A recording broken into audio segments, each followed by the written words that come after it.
Hello everyone, welcome back to my channel. आज है 19 अप्रैल और आज हम पढ़ेंगे 19 अप्रैल के सभी इम्पॉर्टेंट करंट अफेयर्स और साथ ही सभी क्वेश्चन से जुड़े इम्पॉर्टेंट फैक्ट्स भी डिस्कस करेंगे। तो चलिए स्टार्ट करते हैं आज का सेशन। पहला सवाल है, विश्व हीमोफीलिया दिवस कब मनाया जाता है? तो हर साल विश्व हीमोफीलिया दिवस 17 अप्रैल को मनाया जाता है। इसकी शुरुआत साल 1989 में WFH द्वारा की गई थी। WFH यानी कि वर्ल्ड फेडरेशन फॉर हीमोफीलिया, और इसके संस्थापक फ्रैंक श्रेनबिल थे, जिनकी जयंती के मौके पर यह दिवस मनाया जाता है।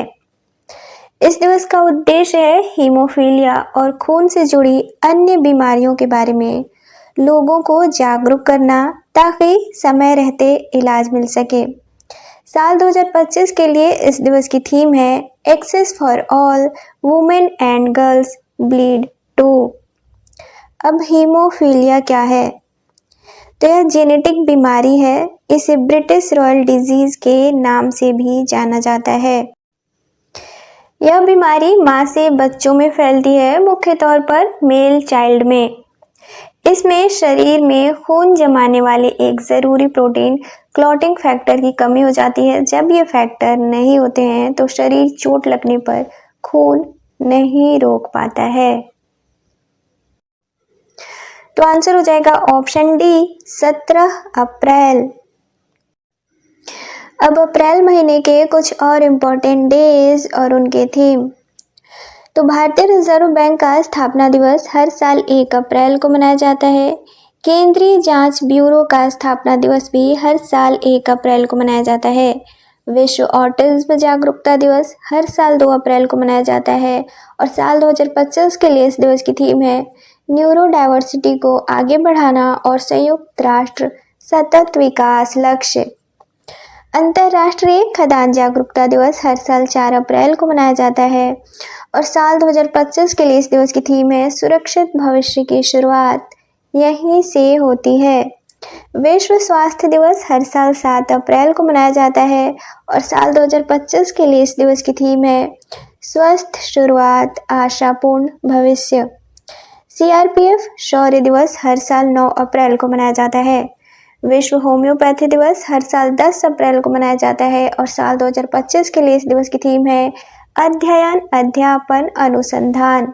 राष्ट्रीय सुरक्षित मातृत्व दिवस हर साल 11 अप्रैल को मनाया जाता है। और साल 2025 के लिए इस दिवस की थीम है देखभाल करने वालों की देखभाल।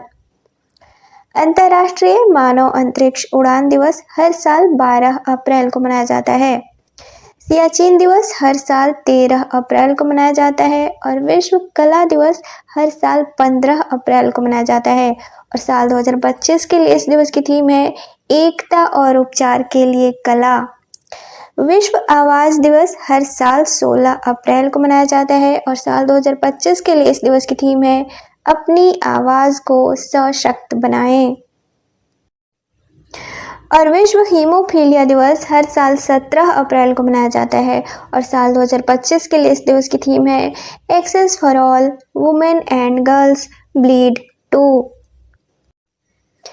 अगला सवाल है, हाल ही में भारतीय नौसेना द्वारा मेघयान 25 के तीसरे संस्करण की मेजबानी कहाँ की गई है? तो भारतीय नौसेना ने हाल ही में नई दिल्ली स्थित नौसेना भवन में मौसम विज्ञान और समुद्री विज्ञान सम्मेलन मेघयान 25 के तीसरे संस्करण का आयोजन किया है।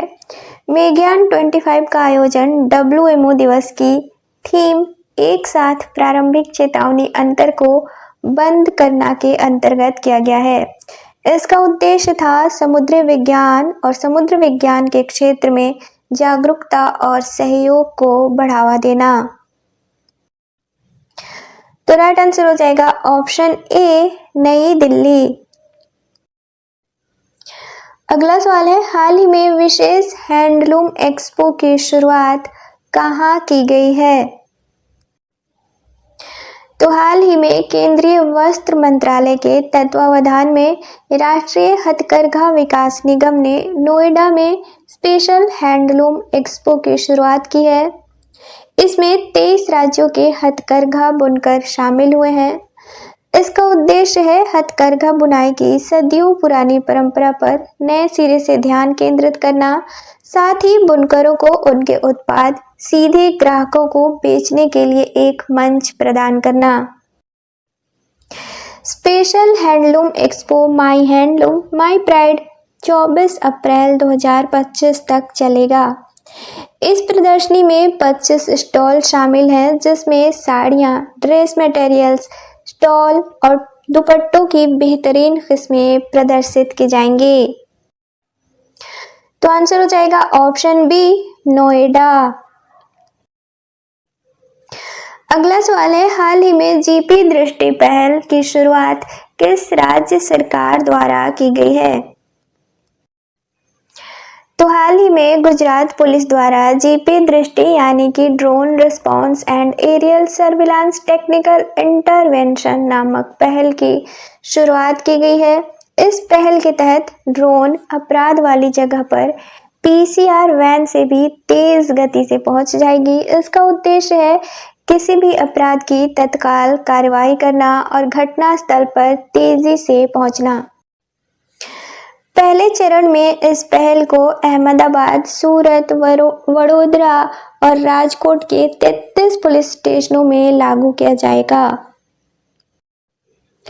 तो आंसर हो जाएगा ऑप्शन ए, गुजरात। अब गुजरात, तो ये हो जाएगा मैप में गुजरात। गुजरात की राजधानी है गांधीनगर। यहाँ के वर्तमान मुख्यमंत्री हैं भूपेंद्र पटेल और वर्तमान गवर्नर है आचार्य देवव्रत। अगला सवाल है, हाल ही में किस बैंक ने ट्रेन में भारत का पहला एटीएम स्थापित किया है? तो हाल ही में बैंक ऑफ महाराष्ट्र ट्रेन में एटीएम लगाने वाला देश का पहला बैंक बना है। मुंबई ममनाड पंचवटी एक्सप्रेस ट्रेन ऐसी पहली ट्रेन बनी है जिसमें एटीएम लगाया गया है।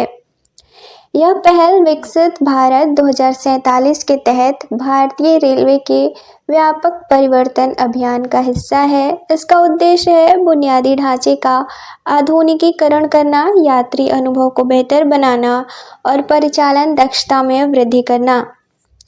वर्तमान में भारत के रेल मंत्री हैं अश्विनी वैष्णव। तो आंसर हो जाएगा option D, bank of Maharashtra.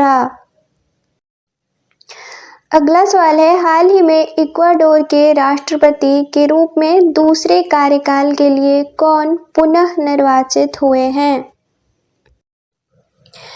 तो इक्वाडोर के राष्ट्रपति डेनियल नोबोआ हाल ही में देश में हुए राष्ट्रपति चुनाव में जीत हासिल की है इन्होंने, और अपने दूसरे कार्यकाल के लिए फिर से राष्ट्रपति चुने गए हैं।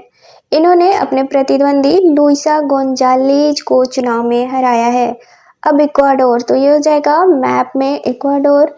इक्वाडोर की राजधानी है क्वेटो। यहाँ की करेंसी है डॉलर और वर्तमान प्रेसिडेंट हैं डेनियल नोबोआ।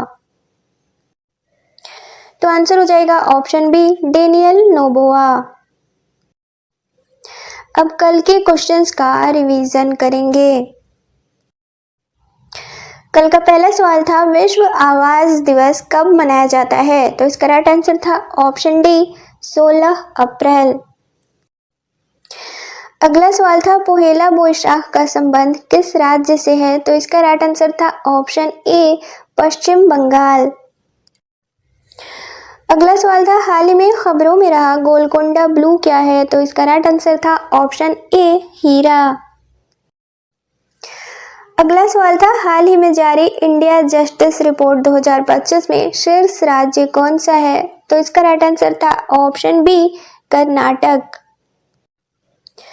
अगला सवाल था हाल ही में किस राज्य सरकार द्वारा सौर मिशन की शुरुआत की गई है? तो इसका राइट आंसर था ऑप्शन ए, नागालैंड। अगला सवाल था हाल ही में किस राज्य सरकार द्वारा शून्य गरीबी मिशन का नाम डॉक्टर भीमराव अंबेडकर के नाम पर रखने की घोषणा की गई है? तो इसका राइट आंसर था ऑप्शन बी, उत्तर प्रदेश। अगला सवाल था संयुक्त सैन्य अभ्यास डस्ट लेक भारत और किस देश से संबंधित है? तो इसका राइट आंसर था ऑप्शन सी, उज्बेकिस्तान। अगला सवाल था भारत के अगले मुख्य न्यायाधीश कौन बनेंगे? तो इसका राइट आंसर था option A, justice Bhushan Ramkrishna Gavai. और लास्ट क्वेश्चन था हाल ही में किस देश के पूर्व राष्ट्रपति ओलांटा हुमाला को धन शोधन मामले में 15 वर्ष की जेल की सजा सुनाई गई है? तो इसका राइट आंसर था ऑप्शन बी, पेरू।